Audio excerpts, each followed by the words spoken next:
No vídeo de hoje, vamos falar um pouquinho sobre sequelas que dão direito ao auxílio acidente. Se você tem dúvidas relacionadas a isso, fica comigo até o final desse vídeo, porque hoje eu trouxe o nosso especialista, o Thales, que ele vai responder algumas das principais dúvidas que vocês têm. Mas antes de mais nada, já vai lá, se inscreve no nosso canal, ativa o sininho para que você não perca nenhum conteúdo e já deixa um like pra gente. Então, produção, roda a vinheta. Bom, Thales, então vamos começar. Tenho algumas dúvidas que alguns clientes deixaram aqui pra gente. Beleza. E eu queria que você ajudasse a gente a esclarecer, certo? Perfeito.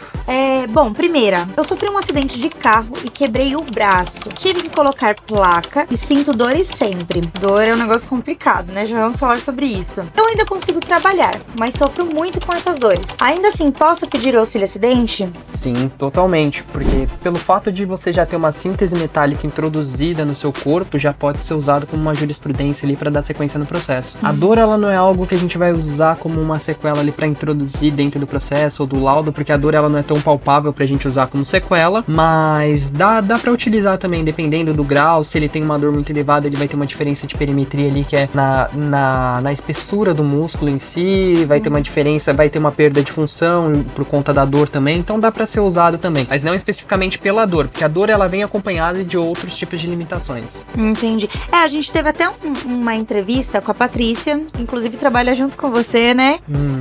E ela fala sobre isso, sobre a perda de massa muscular da área, que fica menor ali, né? Por exemplo, ela lembra que na época ela deu o exemplo da perna, de uma pessoa que sentia muitas dores, e aí ficou ali um mês sem conseguir fazer o movimento direito, e por conta disso já foi perdendo massa muscular dentro de um curto período de tempo. Sim, aí a partir daí a pessoa começa a ter atrofia, além de ter a perda do tônus muscular, ela começa a ter ali a atrofia por falta de utilização, né? Aí começa a enrijecer, aí a partir daí, se for pensar na perna, dependendo de como for a pessoa, além da atrofia, da questão da musculatura também, ela começa a ter mais ainda perda de movimento, e tudo palpável a partir da dor. A dor muito elevada em si vai gerando cada vez uma coisa, vai puxando a outra. Sim, então a dor em si, a gente não consegue provar, então por isso a gente não consegue se basear para solicitar o auxílio acidente em cima da dor. Exato. Mas ela gera consequências que a gente consegue provar e utilizar.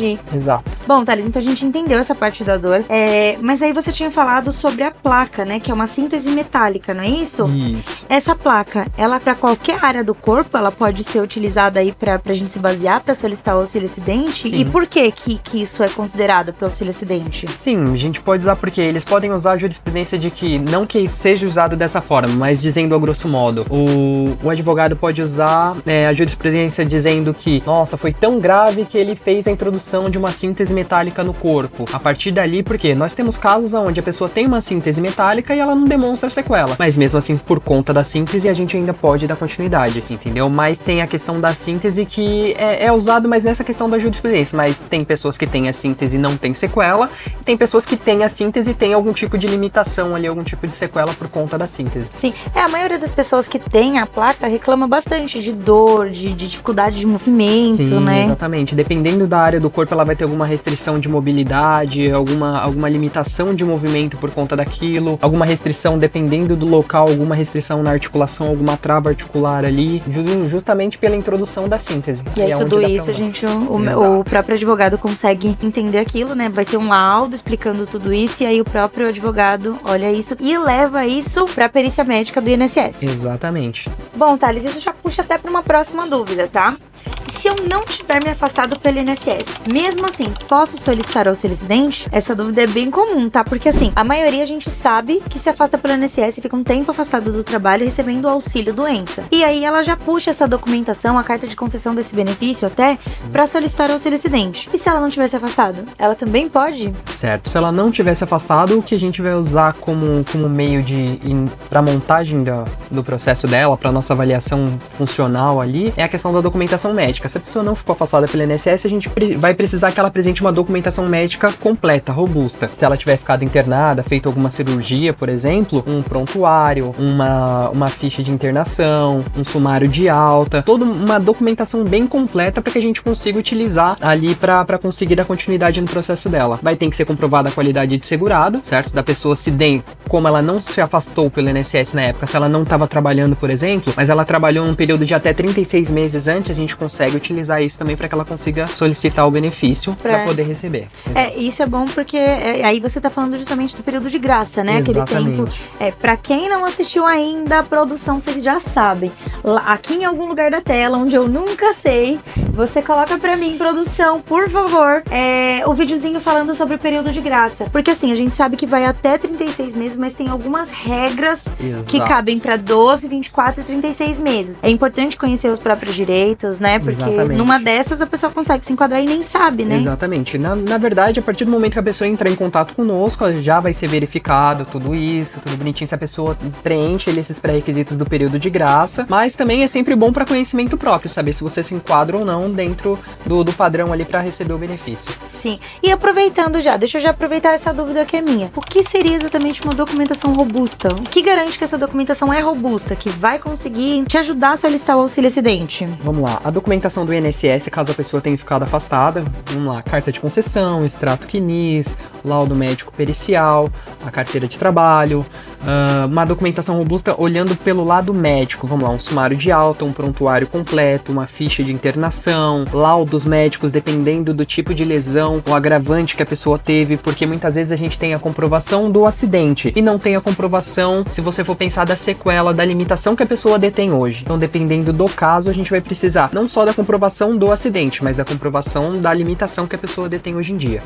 Então, em alguns casos precisa pedir um laudo atual? Sim, em alguns casos, principalmente na questão das doenças ocupacionais, certo? Que aí a gente vai falar depois, a gente consegue falar com um pouco mais de calma, porque é um assunto que engloba um pouco mais de documentos. Mas se você for pensar de documentação atual, por exemplo, uma lesão ocular, tá? A gente precisa da comprovação de que a pessoa teve aquela lesão em determinado momento, o que acabou acontecendo com ela, se foi no trabalho, se foi em caso que houve a comprovação do acidente, mas a gente vai precisar também da comprovação de que a pessoa detém uma limitação na visão hoje em dia. E se ela teve uma perda na visão, qual foi a porcentagem de perda, então a gente pede um laudo atual para saber como anda a questão da limitação que ela detém hoje. Porque eu lembro que para solicitar o auxílio acidente, a gente fala muito sobre algo ser permanente, as sequelas permanentes. Exatamente. Então precisa comprovar de que aquilo realmente vai perdurar, né? Exatamente.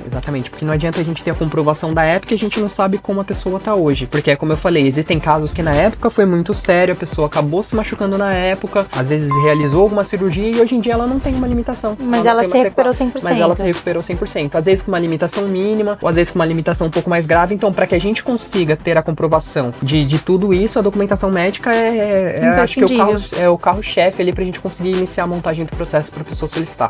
Boa. Até porque a gente vive falando, né, que é a perícia do INSS que vai dizer tudo, né? Exatamente. Então a gente prepara tudo para esse momento, para a perícia, né? A avaliação funcional que a gente realiza aqui é basicamente isso. É uma pré-perícia, se você for pensar. Todas as perguntas, todos os vídeos padrões que nós pedimos, a documentação que a gente pede para analisar, é algo que quando a pessoa for fazer a perícia do INSS lá, presencial, o perito vai avaliar as mesmas coisas. Então a gente já ajuda Isso, já é uma pré-perícia, se bem dizendo. Já é o caminho, né? Já é o caminho, já é um preparatório. Boa. Bom, e aí entra uma próxima. Meu acidente já foi há mais de 20 anos. Dá para receber o auxílio? Essa eu vou até já entrar com essa dúvida junto com esse cliente, tá? Porque assim, eu sei que a documentação robusta de médica que vocês costumam pedir bastante é o prontuário médico do acidente. E a gente sabe que o hospital só armazena essa documentação até 20 anos. Exato. E aí, se faz mais de 20 anos, é possível ainda assim entrar com a solicitação do benefício? Bom, já se torna um caso um pouco mais delicado, porque muitas vezes a maioria dos clientes que entram em contato conosco são pessoas que não guardam a documentação por 20 anos. Se a pessoa não tiver nenhuma documentação, não tiver nenhum afastamento pelo INSS, acaba sendo um pouco mais difícil que a gente consiga dar continuidade no processo dela. Mas se ela tiver alguma comprovação do acidente na época, que consiga fazer um laudo atualizado, que a pessoa consiga ir passar no médico e que venha com um laudo informando que em tal data ocorreu o acidente, ou que teve um agravante na lesão, dependendo se for uma doença ocupacional, aí possivelmente dá para seguir, mas com a ausência de uma documentação robusta, se a pessoa, por exemplo, não ficou afastada pelo INSS, a pessoa não tem uma documentação robusta, aí acaba ficando um pouco mais complicado. Tá. Esses casos eu acho que seria mais interessante até para esse segurado entrar em contato com alguém que consiga auxiliar, né? Exatamente. Se esse for o seu caso, escreve aqui nos comentários 20 anos, que a gente vai saber que faz mais de 20 anos que você sofreu acidente e a gente vai dar uma atenção especial pro seu caso para descobrir se você pode ou não solicitar o auxílio acidente. Exato. Certo? A gente consegue ajudar, né? Consegue ajudar. De alguma forma a gente consegue. Boa. Então, vamos para a próxima. Me acidentei. Essa é muito boa. Essa eu lembro. Estou lembrando desse cliente. Me acidentei nas férias andando de bicicleta. Eu quebrei o pé e coloquei pino. Agora não consigo ficar muito tempo em pé. Eu perdi totalmente a força. Como eu provo que preciso do auxílio acidente? Ele ainda pôs um adendo.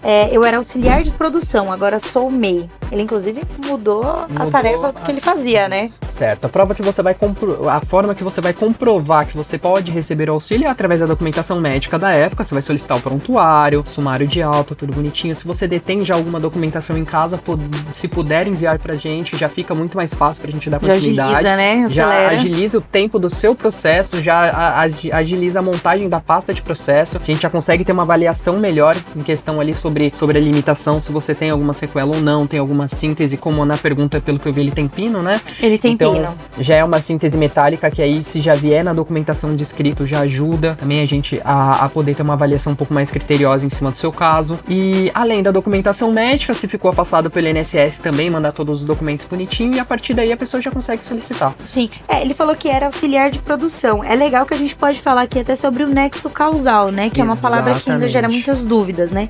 Que nada mais é do que linkar a sequela com o que aquilo impacta no trabalho da pessoa. Exatamente. Nesse caso, tá bem claro pra mim. Tá bem claro, exatamente.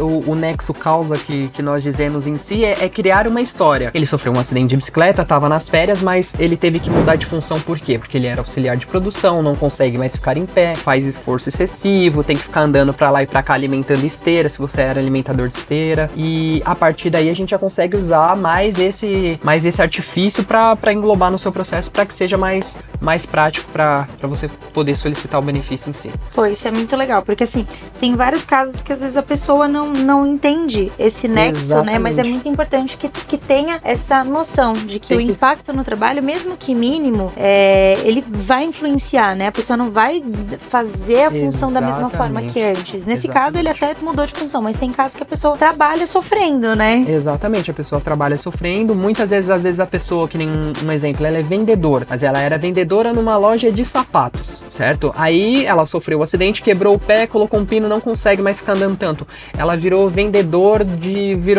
num call center, por exemplo. Ela continua sendo vendedora, não deixou de ser vendedora, mas ela teve que se adaptar dentro da função dela. Ela é vendedora da mesma forma, mas hoje em dia trabalha sentada. Isso também a gente consegue utilizar. Consegue gerar, né? Entendeu? É usado como mudança de função também. Você não deixou de ser vendedor, mas teve que se adaptar dentro da sua função. Bacana. Bom, se você teve alguma mudança de função depois de um acidente, ainda tem dúvidas, deixa sua história aqui também nos comentários, que a gente vai direcionar para um consultor para poder te auxiliar também, certo? Exato. Bom, Thales, e essa é a última pergunta. Certo. E é pra você. Porque eu sei que você anda de moto. Sim. Vamos lá. Sofri um acidente de moto e coloquei gaiola. Isso é bem comum. Tenho direito? Tem direito.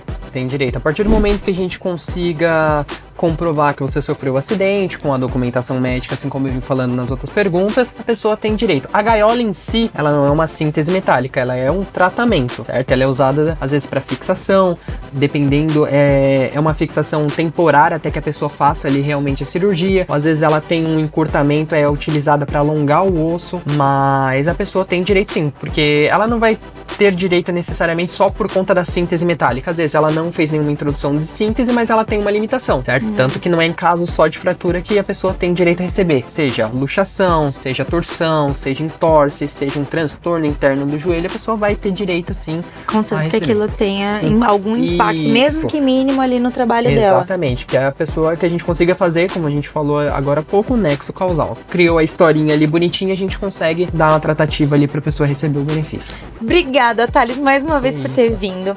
Então, eu acho que eu tenho que te chamar de novo. Você volta? Com certeza. Vamos falar no próximo vídeo sobre doenças laborais?